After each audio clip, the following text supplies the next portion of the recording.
boasts one of the driest deserts in the world. Stretched out in a narrow strip, the whole length of its 1,500-mile-long coast. It's a place of stark, inhospitable beauty. A barren land which contrasts sharply with the richness of the ocean waters pounding its shore.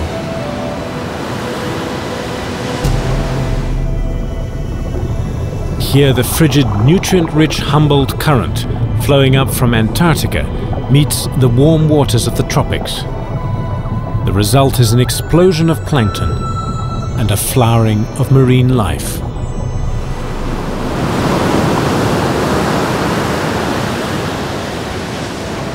For 35 years, Dos Winkel has been driven by a passion to photograph wildlife and local cultures. On this assignment, he's looking to capture the hidden beauty of Peru's contrasting water worlds. From its fragile, threatened desert coast to the mysterious and majestic Lake Titicaca. This is incredibly beautiful, eh? Lying in thin air nearly 12,500 feet above sea level, Lake Titicaca is the legendary birthplace of the mighty Inca. Here, on an expedition to dive its ice-cold waters, Dos goes in search of a unique creature, the sacred frog of Titicaca.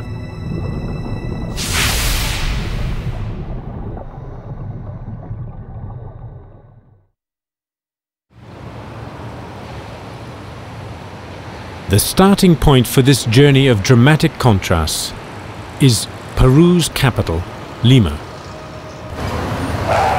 which for 3/4 of the year lies shrouded in a grey sea mist.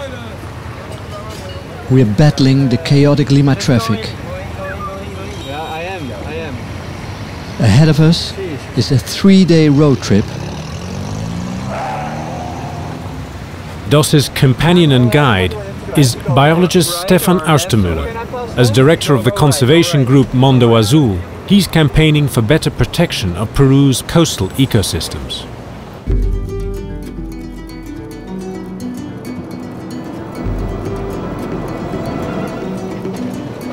Their destination is one of the most remote and unspoilt coastal regions in the country, the enigmatic Baiovar Peninsula. It's a fragile paradise, where life has found ways to survive on less than half a cup of water a year.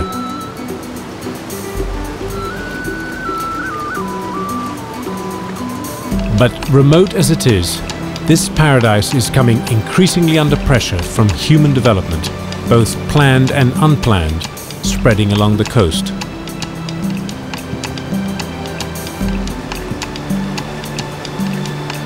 Chiclayo, a dusty, wind-blown town on Peru's north coast. It's a major commercial center, the base for a busy fishing fleet. For Dos and Stefan, it also means the end of the tarmac. After a very long drive up from Lima, we've now left the road and we're on the beach. And we have to stay on the beach because this is the only way to reach the area that we want to visit. There are no other roads. The race is on. With the tide coming in, they have 5 hours to get up the beach, with the driver doing his best to keep the vehicle moving on the soft, wet sand. Stefan Austermüller is especially concerned about this area because there is a lot of illegal dolphin slaughter and also turtle slaughter. So we have to scan the beach for dead animals and have to examine them and see what happened to them. This looks like a dolphin. What's this? Well, this is a porpoise. You can see the low front and the typical fin of a porpoise. In the 90s, we had some 10 to 15,000 dolphins slaughtered on the beaches here. That's incredible. So that's a lot. At first I thought that these animals really died of a natural cause. because you couldn't see anything. The most likely cause is that they have been strangled or died in the nets of the fishermen here. These animals have to come to the surface to breathe. They're mammals. It's a sad story, huh? The killing of dolphins and other small whales and the sale of their meat has been illegal in Peru since 1990. But that doesn't stop around 50 of them being killed each day. While public campaigns against this slaughter have meant that dolphin meat is no longer openly sold in supermarkets, these beautiful creatures continue to die, often through drowning after getting tangled in fishing nets.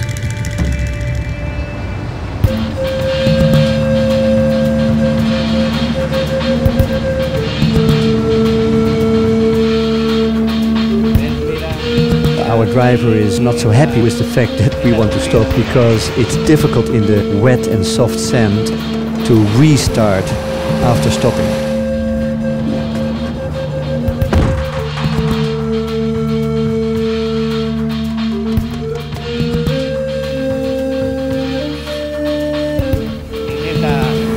Esa subida, mira, no es normal.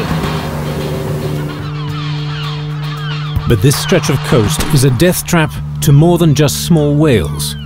Hundreds of turtles also get caught in the carnage. The turtles that we find here are clearly too young to die. We find different species and they're all juveniles.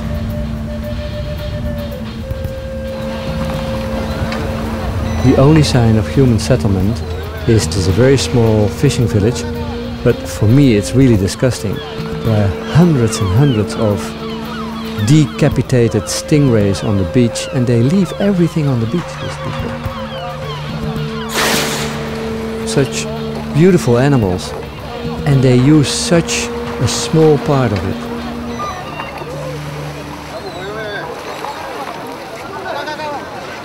Stefan wants to see if there are any signs of dolphins or turtles, but we don't see any. What we do see is that the nets they're fishing with are way too fine. They're catching all the juvenile fish, and this is probably why the fish population is decreasing so rapidly here.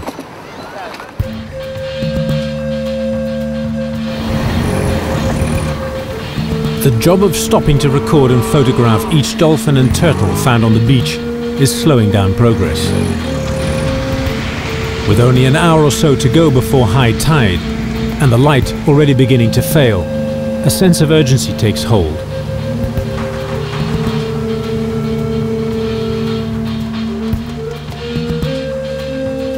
I expected extremely dry, hot weather, and what we have here is fog, cold winds, and we had even some rain. And the weather hasn't changed. And you know, me as a simple Bonairean, I'm freezing to death. Really? I'm so cold.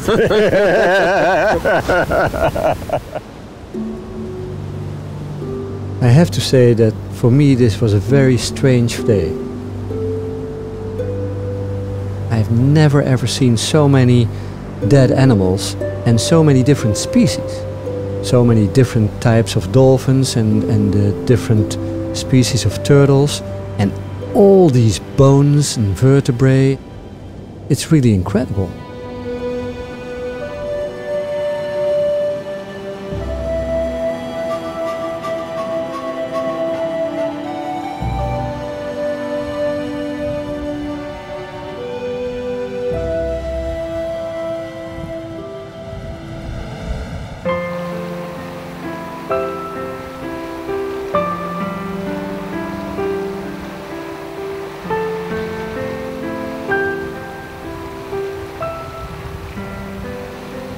Now we just got up. It's still very, very early. It's cold, it's windy.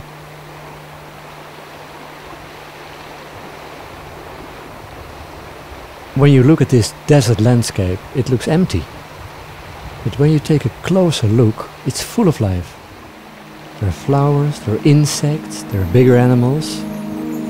In fact, it's a very fragile world. The balance is very delicate. The slightest disturbance can be disastrous.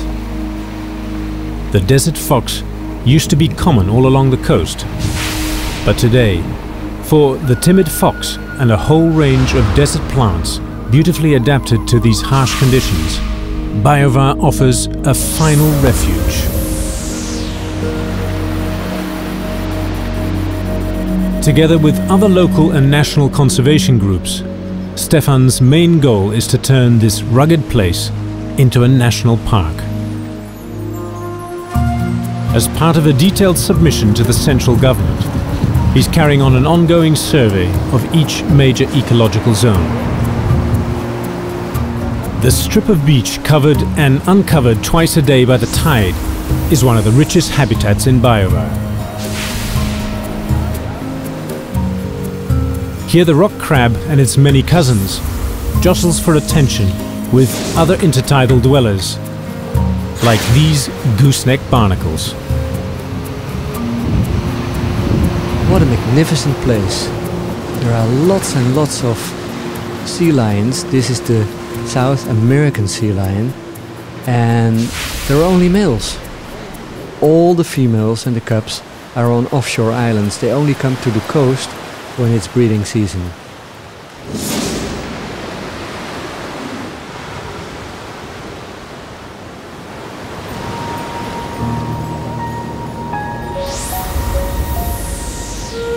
The longer I'm here, the more I appreciate this wonderful area, and the better I understand that Stefan wants to protect this area for the future and also for future generations. That evening, Dos is surprised to find that the gooseneck barnacles he'd been photographing earlier are on the dinner menu. What for most people is just a nuisance to be scraped off the bottom of boats is regarded here as a great delicacy. Be that as it may, Dos has no intention of breaking his vegetarian habit to find out why.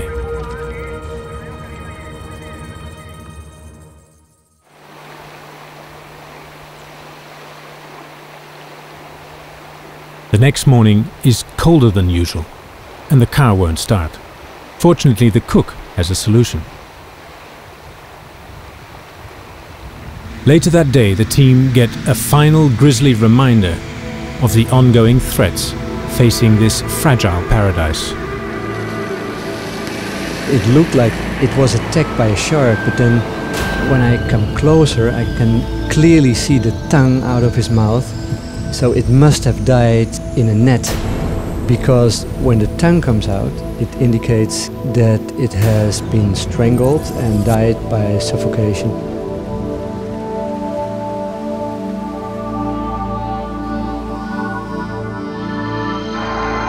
To better understand the range of problems facing Peru's long coast, Stefan invites Dos to join him on a survey he's making 800 miles down south, in Peru's only marine park, which in contrast to pristine Biovar, has lived with the impact of humans for centuries.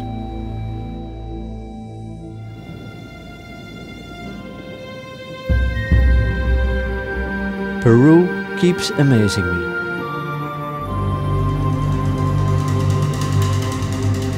The journey to this place was full of contrast, and it threw up some surreal moments.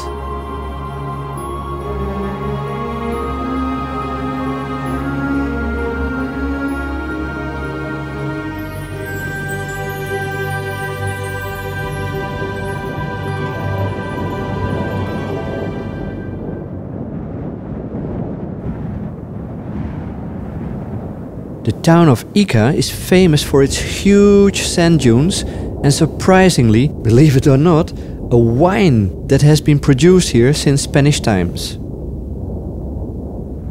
But for me, the most impressive is this raw desert landscape. I love it. It's hard to believe that the ocean is just an hour's drive away.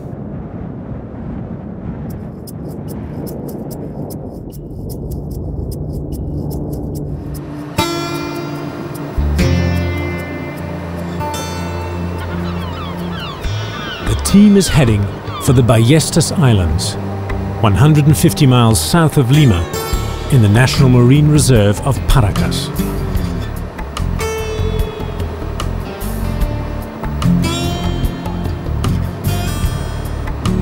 Seabirds, and more particularly their waste droppings, called guano, have shaped the history of this place for hundreds of years. Since pre-Inca times, people have come out to these islands to collect guano and use it as a natural fertilizer. Over the course of thousands of years, these birds have built up deposits to depths of 150 feet. By the late 19th century, a major trade in this white gold had been established with Europe and North America, making it one of the most highly prized natural resources in the world and bringing huge wealth to the country. But when a way was found to produce nitrogen fertilizers artificially, the trade in guano collapsed, and the people here were left with only one source of income: fishing. This is a guano island, and we're going to dive today in a guano ship, which is here on the seafloor. I am happiest when I can dive. And this is the wreck of a guano boat that sunk over 100 years ago. It's beautifully overgrown with anemones and sea urchins and giant barnacles, and it's become an artificial reef.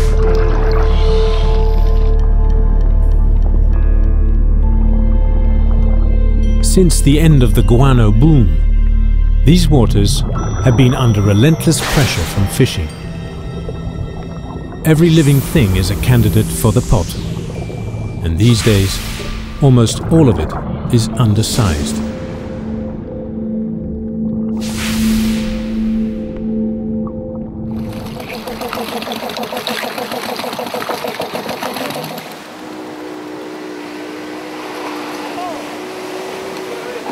The bounty of the sea never fails to amaze me, but it's clear that here it has been strained to the limit. It's a staggering amount of empty shells.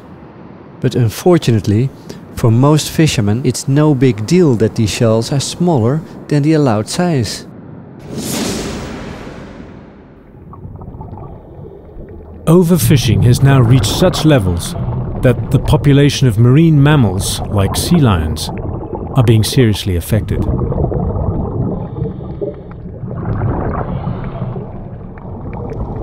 I love to dive with these graceful animals.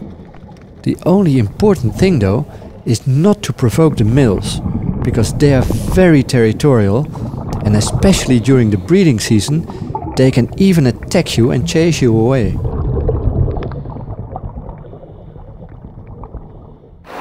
Great.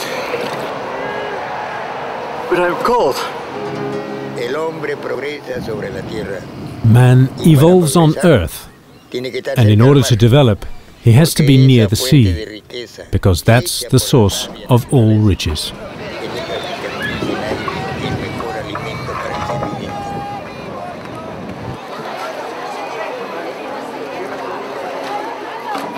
This man, El Gato, is a local fisherman who has some unique ideas to tackle the problems here.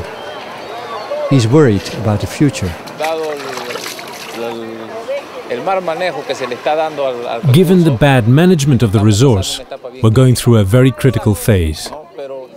There's a clear task to be completed, something that we have to make other fishermen understand. If they don't organize themselves and handle the resource, there'll be no future.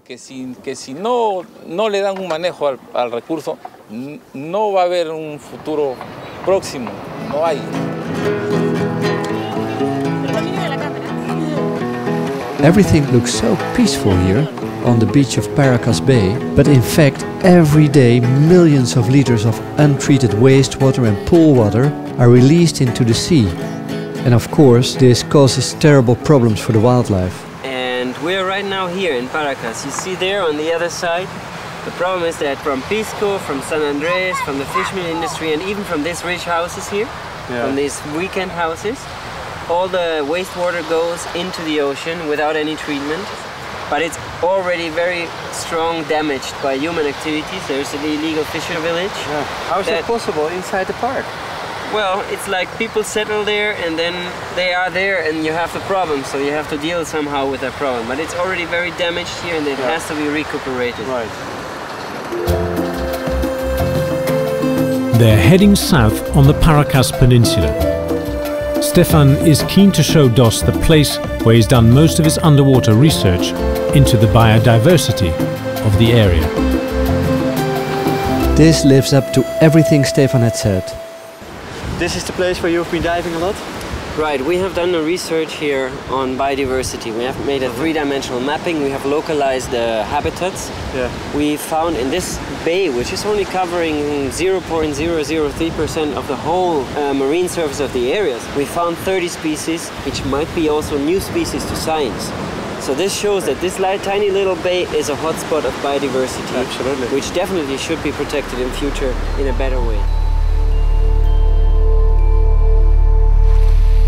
Dos joins Stefan in this marine wonder world on a survey dive to check current conditions.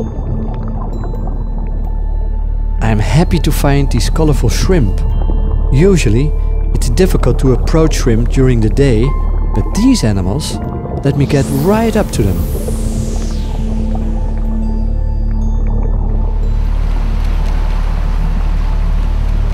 Now I'm beginning to understand Stefan's and Algato's concerns for this pristine area.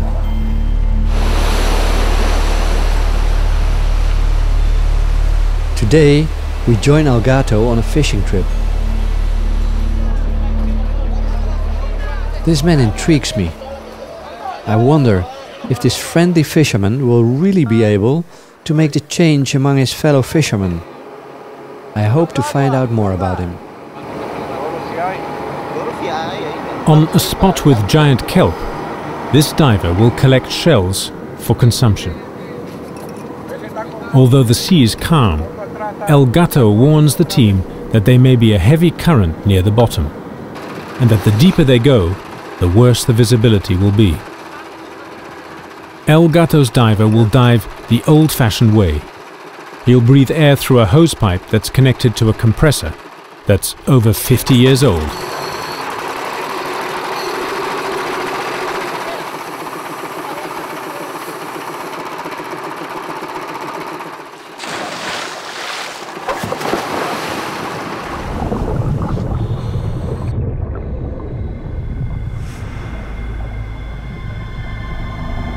El Gato was right.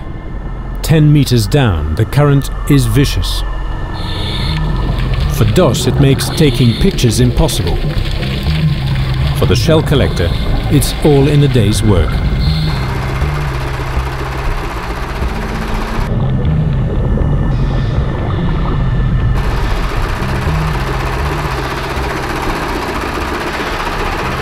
This is incredible. This guy is working there in the most dangerous conditions you can imagine. There is a surge and a current and it smashes you from one side to the other on the rocks full of sea urchins and sharp barnacles, and he's collecting his shells there. Incredible. The diver continues his battle with the swirling current for over an hour, picking off every shell he can find within a 10-meter radius of the boat. El Gato is horribly aware of how devastating this practice is in the long term.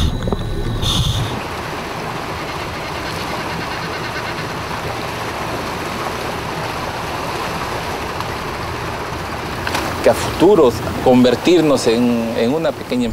the future, it is our dream to develop a small enterprise in order to supply jobs for our own family.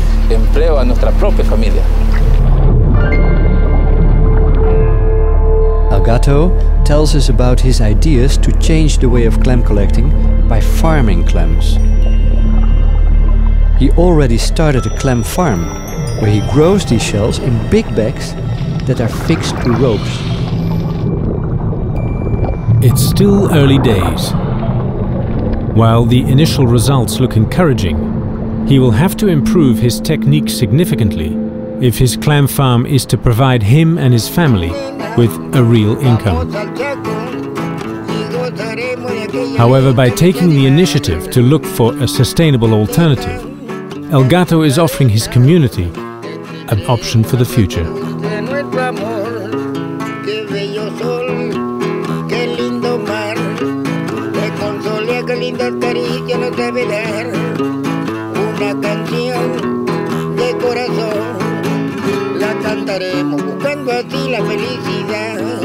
My time in Paracas has really got me thinking. What's happening here is something that's repeating itself in countless coastal communities around the world. We have to rethink our relationship to the sea and the creatures that live in it.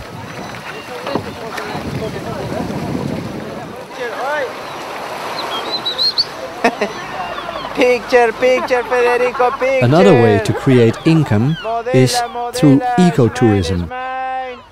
Although the guide's acts could use a little refining. Modela.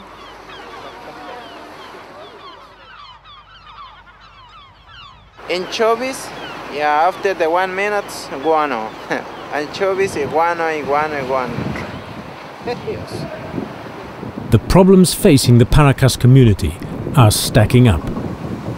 While fish farming offers one practical alternative, proper enforcement of the marine reserve will probably have the most wide-ranging effect.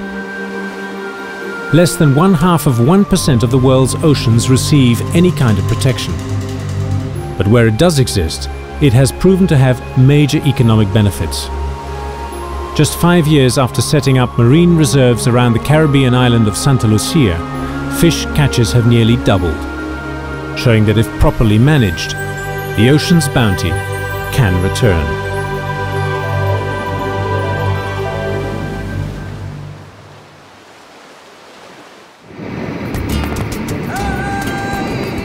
Taking leave of the coast, Dos and Stefan turn inland, climbing nearly 12,500 feet to the shores of the majestic Lake Titicaca.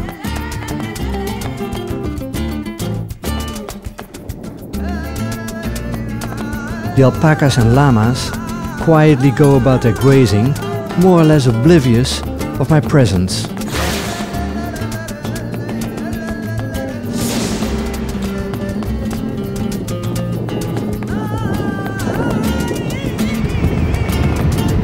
Three hours out, and the first signs of damage from a recent earthquake becomes apparent.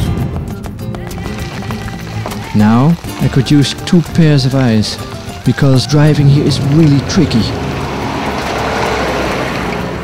Peru is a country where the forces of nature often dominate.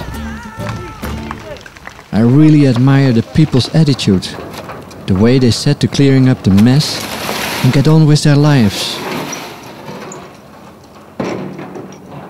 Arequipa is one of the cities hardest hit by this latest earthquake.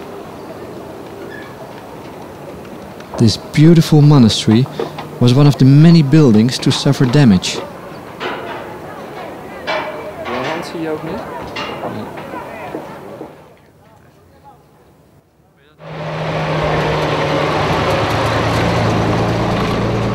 Although dust is one of the main enemies of camera equipment, I have to get out of the car to take some shots of these beautiful cactus flowers.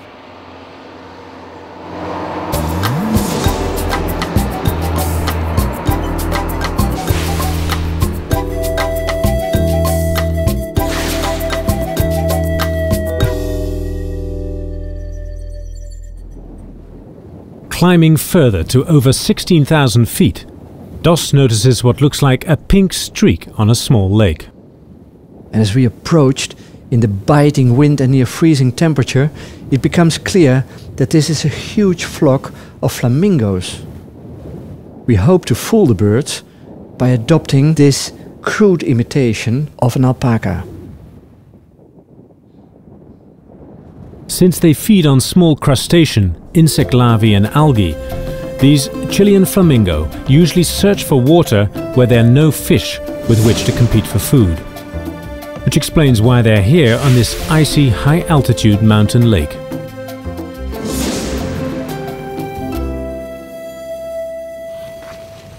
The combination of fast-driving heavy trucks and this damaged two-lane road result in many casualties.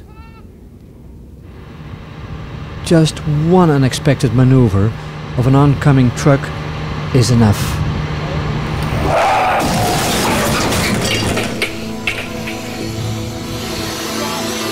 Within minutes, drivers had stopped to help us. Miraculously, we're all able to get out of the car without serious injuries.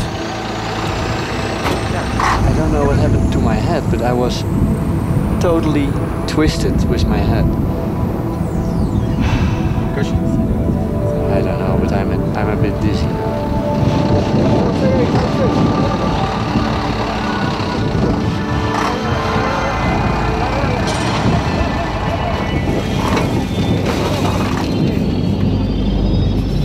I'll tell you, boy, we have to be so lucky. Come and look with me on the other side of the road. Is the other side of the road. Look down there. That would have been our total end.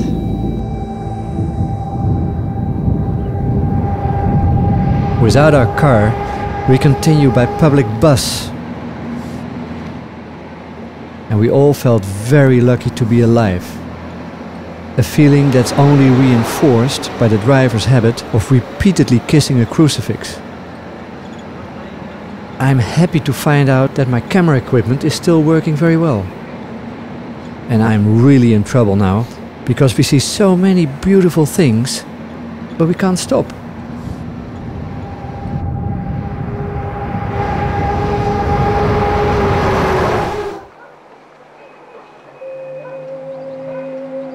It's under this giant statue of Manco Cápac, the mythological father of the Inca, that I get my first view of the majestic and mysterious Lago Titicaca. At Dos's feet lies Puno, a cultural center which unites the Quechua and Aymara peoples. These two living cultures made this their home long before it became a sacred center for the Inca. In the town's center, we find evidence of the fourth major culture to influence the area. This Roman Catholic church was built by the local people for the Spanish, resulting in an interesting mixture of styles.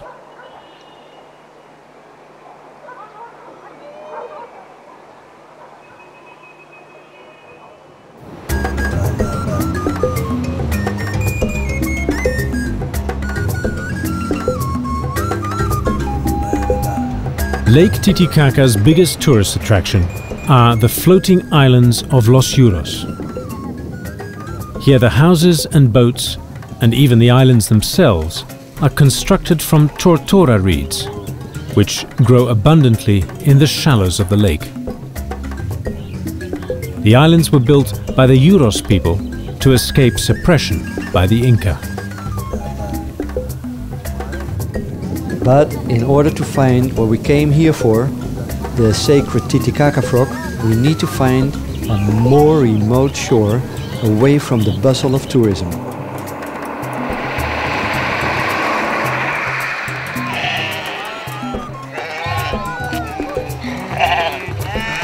For me, at this altitude, every movement seems to be a big effort because of the lack of oxygen. Watching these Aymara sheep herders treating their animals for skin parasites, I'm impressed with their energy in these harsh conditions.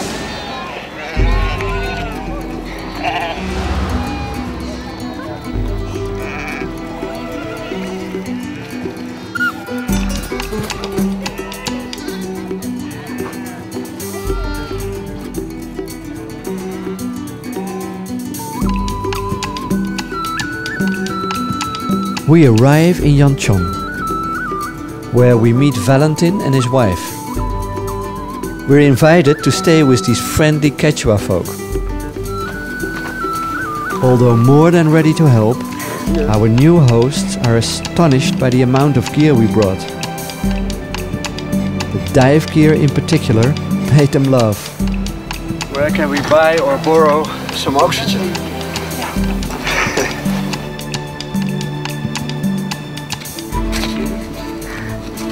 It's as if time here has stood still. Using the traditional Inca hoe, Valentin cultivates maize, potatoes, and other vegetables.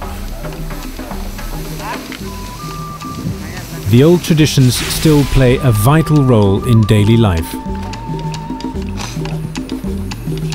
Here, weaving and other handicrafts are not being done for the tourist.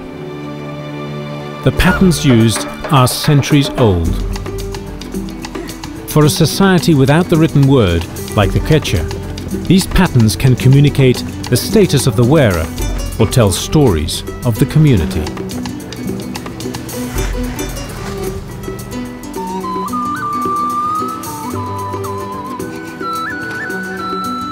At dinner that night, we ask Valentin what he knows about the frogs that live in the lake. He tells us that they're used as medicine, mainly for a range of mental problems.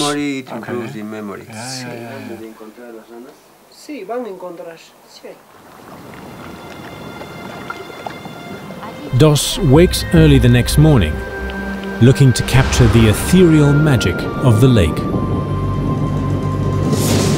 Over 150 miles long, and with a surface covering more than 3,000 square miles, Titicaca is in fact the remains of two giant inland seas that once covered this Andean altiplano at the end of the last ice age.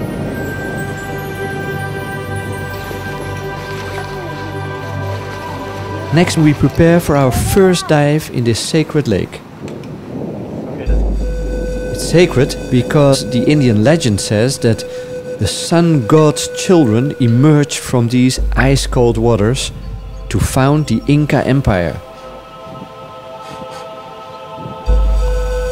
Later, when the Spanish came, it's said that the lake became a secret hiding place for their gold. Before entering the water, Hendrik, my dive buddy and cameraman, and me have to chew coca leaves. Valentin insists that the gods be appeased. Then we make an offering to the water, the earth and our dive equipment.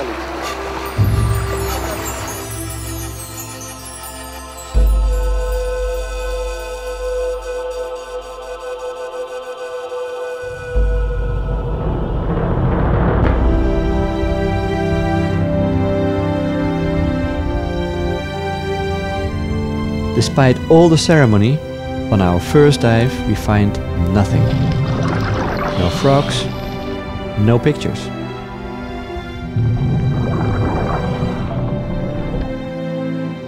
Valentin is concerned. In the last 5 years, he's noticed a drastic decline in the numbers of large frogs. Local researchers point to overfishing, organic pollution, and the introduction of trout as possible causes. But recently, an alarming new threat has appeared. A growing trade in live frogs with restaurants in the major cities, where they're blended alive and served up as a medicinal drink.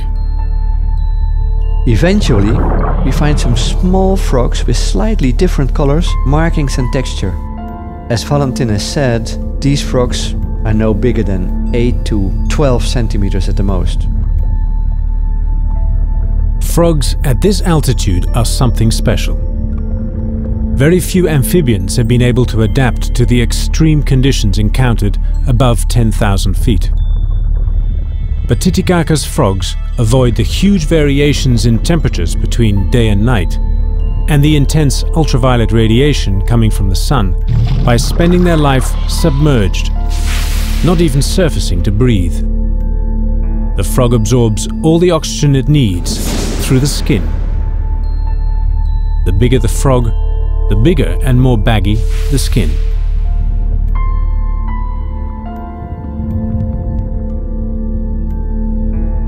Small native fish known as ispi make up a large part of their diet.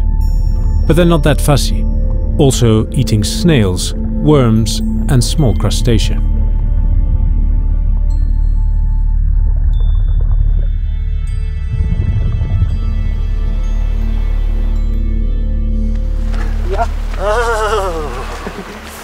Hey, muchas gracias.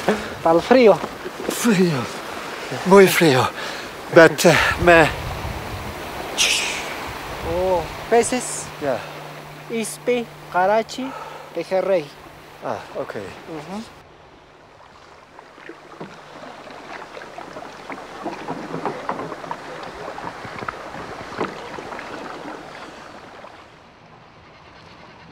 Now that Dos has seen his first frog, Valentin wants to explain to him more about how the locals view its special powers. While some communities use frog meat to cure fever and tuberculosis, others, in times of drought, use frogs in sacred ceremonies to plead with the gods for rain.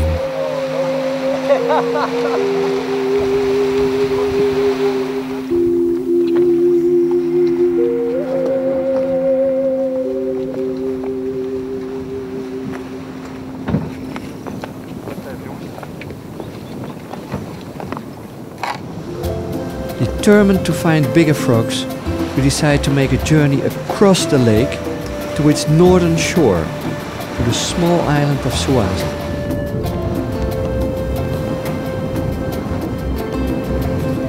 Again, the spirits need to be appeased, but I don't think that our boatsmen tried hard enough.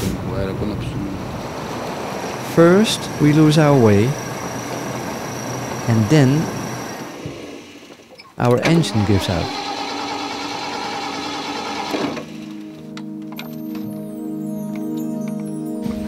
All the other engines we had, they failed. The cars, the trucks, the compressor, and now we have a ship engine. It's great.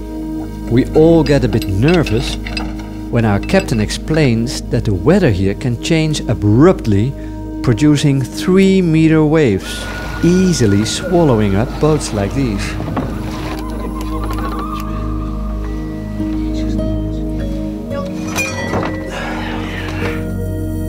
Looking to make the most of this misfortune, Dos and Stefan decide to make a dive here and explore the reed beds.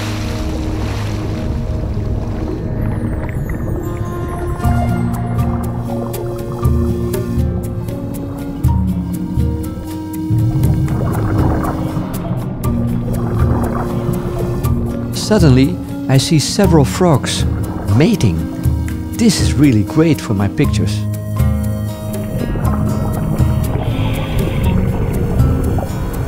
Another reason for worrying about the future of the Titicaca frog is that they're not particularly fertile amphibians.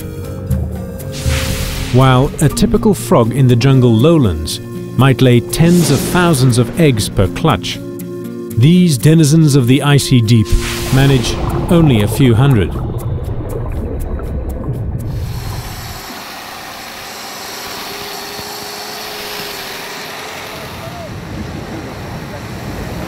Finally, after more uncertainty, we meet a small boat that confirms we are heading in the right direction.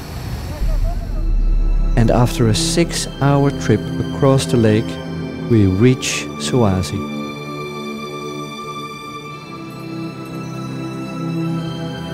The island of Suazi is one of 50 in Titicaca, but the only one to be privately owned. It's been under the control of the Galvez Olvera family since the late 19th century. Today, a spectacularly positioned eco-lodge greets the new arrival. Designed to minimize the impact on nature, it allows visitors to enjoy these pristine surroundings in all their glory.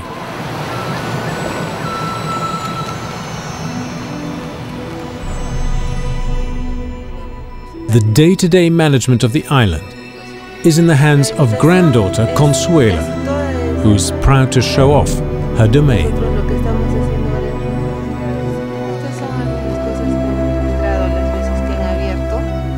These pottery remains, thought to date back to the time of the Inca, are evidence that people have lived here for centuries.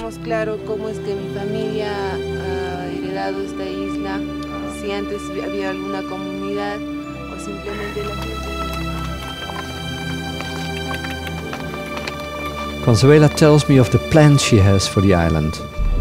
Her dream is to return the whole thing to its natural state, so she wants to get rid of all the introduced plants and introduce plants and animals that originally lived here. Now she already has lots of endemic plants. More than 20 alpacas and 4 vicuñas. Vicuñas are very shy creatures and close to extinction in the wild.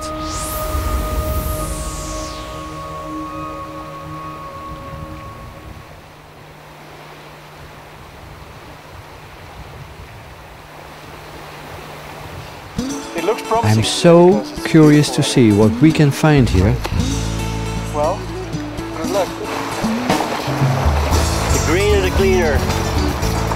Consuela is so fascinated by our dive preparations that she asked me if she could have a go.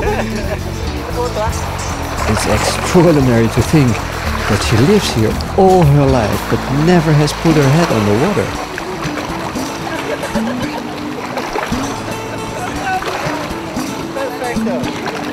Then it's our turn.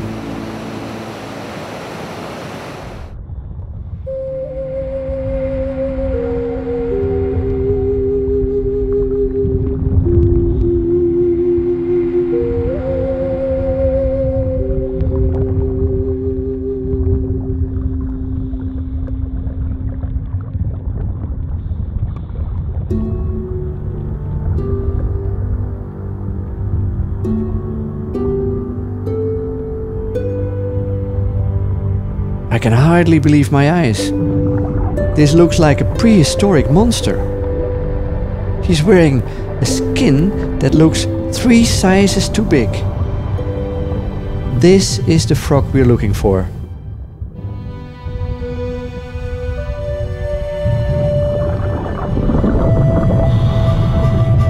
Outstretched, this frog measures over 30 centimeters. Although he never sees people, he's not afraid at all. On the contrary, he obviously enjoys being filmed.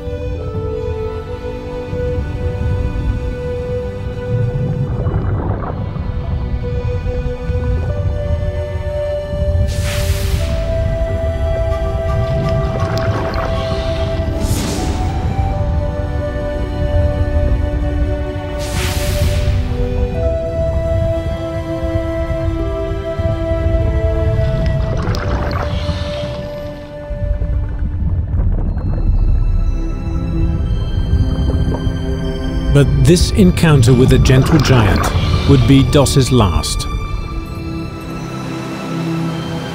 Titicaca has changed its mood. The wind is building, the air temperature falling. Diving very soon will be out of the question.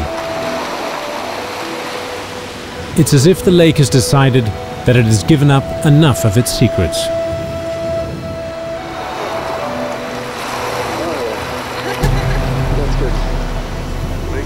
Gracias. El café, ¿no?